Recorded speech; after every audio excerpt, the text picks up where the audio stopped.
बिस्मिल्लाहिर्रहमानिर्रहीम। Dear students, अस्सलाम वालेकुम। ताहिर महमूद काजी आपसे मुखातब हूँ। आज हाइड्रोकार्बन्स चैप्टर 12 की एक्सरसाइज हमने करनी है। चैप्टर हमारा ख़त्म हो चुका और आज इसकी एक्सरसाइज जो है उसको कंटिन्यू करेंगे। तो चलिए अब आइए एक्सरसाइज की तरफ। सबसे पहले देखते हैं क्वेश्चन नंबर 1, रिव्यू क्वेश्चंस। ये MCQs हैं। इन circle the correct answer. Number 1, which molecule contains a carbon carbon double bond. तो आपको पता है, आपने पढ़ा हुआ है कि unsaturated hydrocarbons having double bond between any two carbon are called alkenes. तो अब इनमें से देखिए एल्कीन कौन सा है? Ethane, ethene, ethyne and ethyl alcohol. तो ये जो ऑप्शन है ethene, B option is correct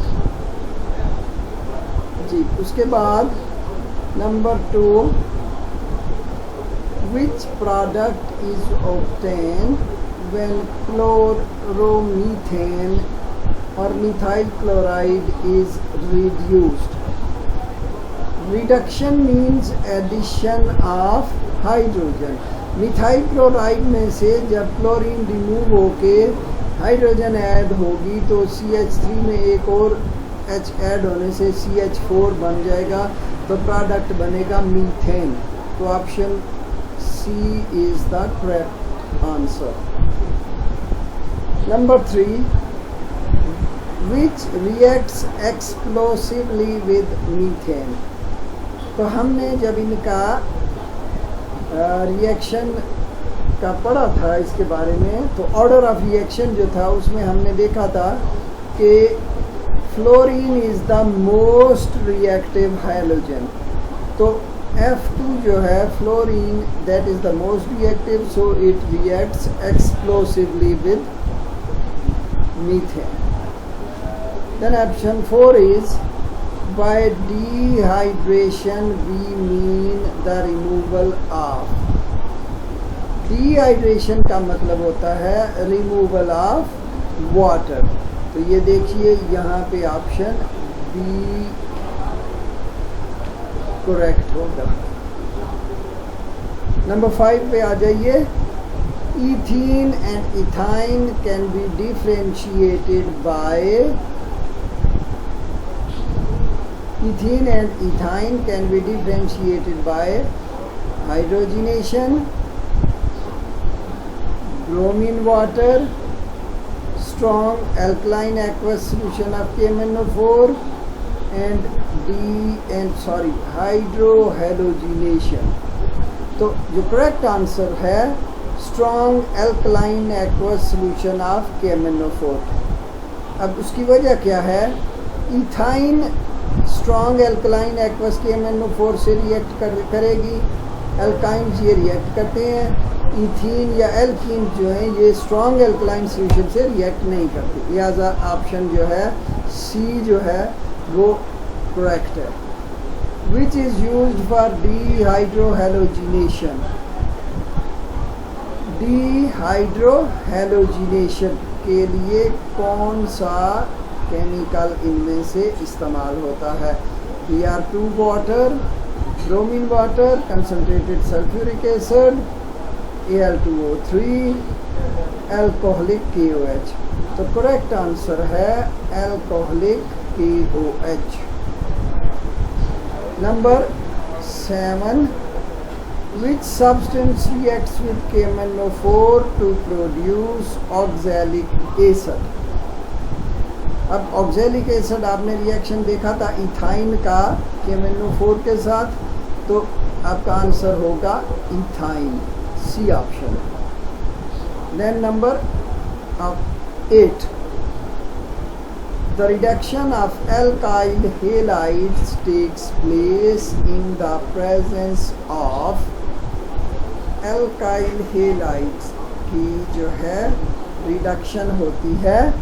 आपने देखा है रिएक्शन, ये नेसेंट हाइड्रोजन की मौजूदगी में होती है और नेसेंट हाइड्रोजन बनती है जब जिंक और हाइड्रोक्लोरिक एसिड रिएक्ट करते हैं।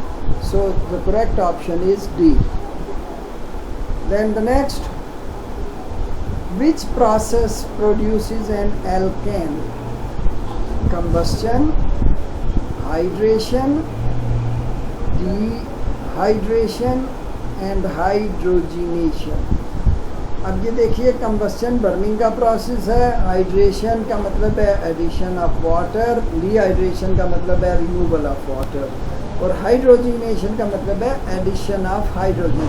तो एडिशन ऑफ हाइड्रोजन जो है that is the correct option. Addition of hydrogen produces alkanes. तो last one, number 10, does not react with aqueous solution of bromine। इनमें से कौन सा है जो ब्रोमीन के aqueous solution के साथ रिएक्ट नहीं करता? तो अब ये देखिए, एल्केन्स जो हैं, एल्केन्स ब्रोमीन सॉल्यूशन के साथ रिएक्ट नहीं करते। सैचुरेटेड हाइड्रोकार्बन, तो सैचुरेटेड हाइड्रोकार्बन इनमें अगर आप देखें तो ये C2H6, तो option A is the correct answer, C2H6 ये आपका करेक्ट आंसर होगा जी। अब आगे चलते हैं। अब ये देखिए question number 2, give short answers. Students, इसमें मैंने उन क्वेश्चंस को सिलेक्ट किया है जिनके आंसर्स अभी तक हमने नहीं किए। अब जैसे जो टॉपिक्स पढ़े हैं, जो क्वेश्चन इसमें दिए हुए हैं, उन टॉपिक्स के अंदर उनके आंसर्स मौजूद हैं, लिहाजा मैंने उन पे मज़ीद वक्त ज़ाया करना मुनासिब नहीं समझा। इसलिए अब जो है इसमें सिर्फ वही क्वेश्चंस मैं इंक्लूड कर रहा हूँ जिनके को हमने पहले डिस्कस नहीं किया। लिहाजा यहाँ पे जो है मैं उनको जो है उन क्वेश्चंस को, उनके आंसर जो हैं वो आपके सामने यहाँ पे बयान कर देता हूँ, और आप उनको जो है वो ये आपने नोट कर लेना है।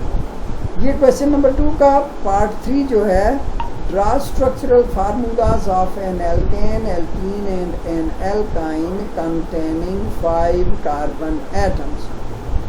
ए, alkane containing 5 carbon atoms is called pentane. तो देखिए, एल्केन जो है with 5 carbon atoms is called pentane. तो पेंटेन, अब जो सिंपल एन पेंटेन है उसका स्ट्रक्चर ये है, ये आपको दिखाई दे रहा है, C5H12।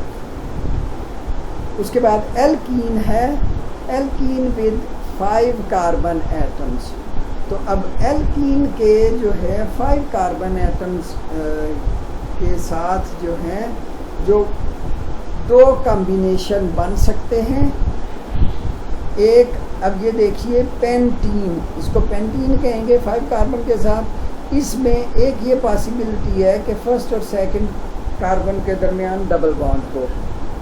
तो अगर ऐसी सूरत हाल है तो इसको हम 1 पेंटीन कहेंगे। और अगर ये जो है सेकंड और थर्ड के दरमियान डबल बॉन्ड होगा, सेकंड और थर्ड के दरमियान, तो इसको फिर 2 पेंटीन कहेंगे। तो ये 2 पॉसिबल इसके जो हैं वो कॉम्बिनेशन हैं जो यहाँ पे आपको दिखाए हैं जी। उसके बाद ये देखिए, an alkyne with 5 carbons is called pentyne. उसको पेंटाइन कहते हैं, एल्काइन विद 5 कार्बन एटम्स। तो यहाँ मैंने सिर्फ एक स्ट्रक्चर इसका शो किया है।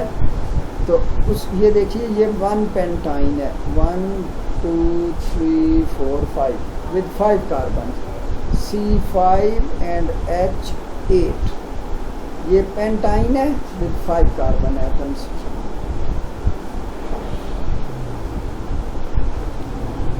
जी, अब उसके बाद क्वेश्चन 4 है, how can you differentiate between ethane and ethene. अब ईथेन और ईथीन में कैसे डिफ्रेंशिएट कर सकते हैं। एक तो डिफरेंस ऑलरेडी क्लियर है कि ईथेन जो है वो एल्केन है। Alkanes are saturated hydrocarbon which contain all carbon carbon single bonds. और एल्कीन्स जो हैं और इथीन जो है that is unsaturated hydrocarbon and it has a double bond between two carbon atoms.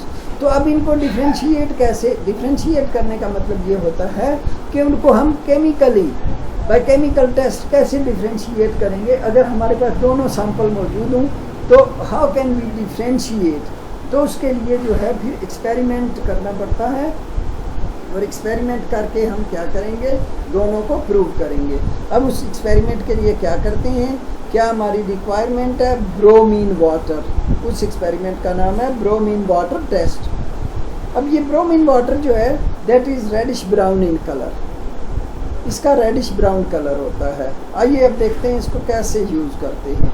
When ethane is treated with bromine water, no reaction takes place and the color of bromine water remains reddish brown।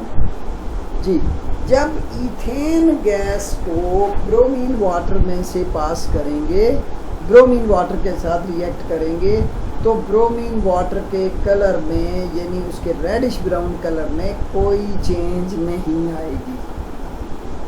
Clear ji, okay. अब दूसरा, when ethene is treated with bromine water, its reddish brown color disappears and the solution becomes colorless। अब जब ethene को bromine water के साथ treat करेंगे तो उसका रेडिश ब्राउन कलर जो है वो डिसअपियर होके कलरलेस हो जाएगा, वो सॉल्यूशन सारा कलरलेस हो जाएगा। अब ये जो है ये है ब्रोमीन वाटर टेस्ट, जिससे हम किसी मॉलिक्यूल के अनसैचुरेटेड होने को आइडेंटिफाई कर सकते हैं।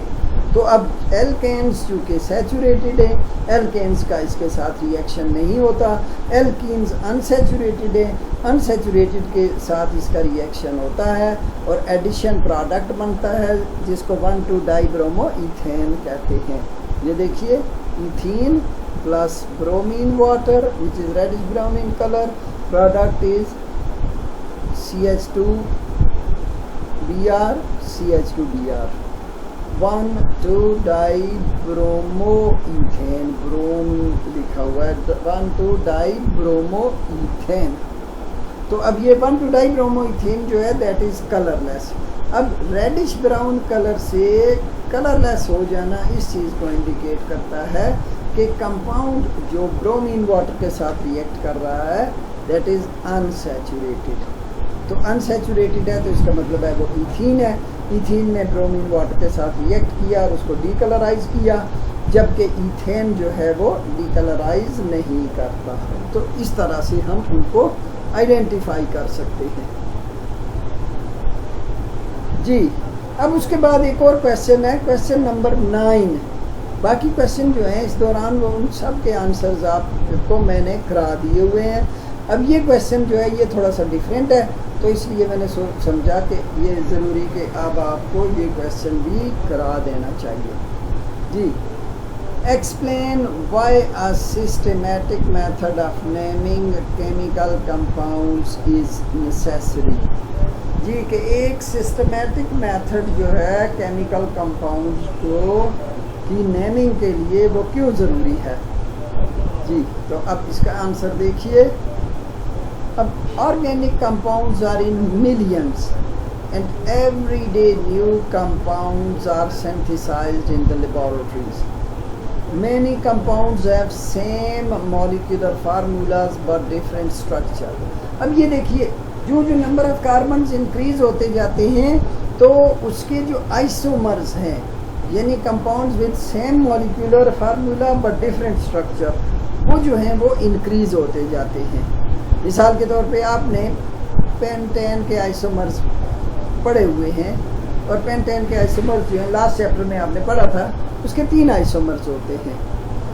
सो इस तरह से पेंटेन से जब आगे सीरीज चलती जाएगी तो जब नंबर ऑफ कार्बन्स इंक्रीज हो जाएंगे तो number of isomers that also increase manifold.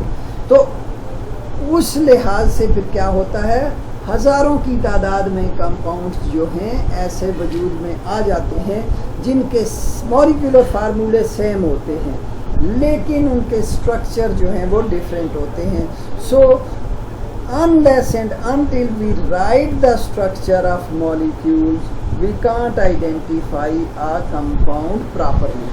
तो लिहाजा उसके लिए फिर क्या है कि इसको आसानी की खातिर जो है एक गवर्निंग बॉडी है, जो इंटरनेशनल गवर्निंग बॉडी जिसको कहते हैं in the international Union of Pure and Applied chemistry और IUPAC। ये ऑर्गेनाइजेशन जो है ये इस चीज़ की जो केमिस्ट्री से मुतल्लिक रूल्स हैं, रेगुलेशंस हैं, उनको मॉनिटर करती है, उनको रेगुलेट करती है। ये उसकी रिस्पॉन्सिबिलिटी है कि वो इन कंपाउंड्स को फिर उनकी नेमिंग करे, ताकि हर कंपाउंड जो है it should have a different name. कोई भी कंपाउंड, बेशक 10 कंपाउंड हैं एक ही फार्मूला के साथ, लेकिन हर कंपाउंड का जो है वो नाम डिफरेंट होना चाहिए। ठीक है, तो अब इस जो गवर्निंग बॉडी जो है इसका देखिए प्रिंसिपल क्या है। The principle of this governing body is each different organic compound should have different name, यानी हर सेपरेट ऑर्गेनिक कंपाउंड का सेपरेट नाम होना चाहिए। तो that is what is the motto और what is the principle of International Union of Pure and Applied Chemistry. जी, तो अब आज के लिए इतना ही काफ़ी है। अब इसमें कुछ होमवर्क मैं आपको दे रहा हूँ।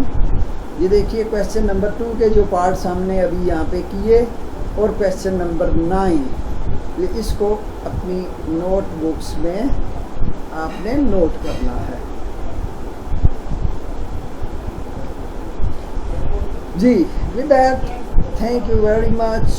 Allah Hafiz and have a nice day.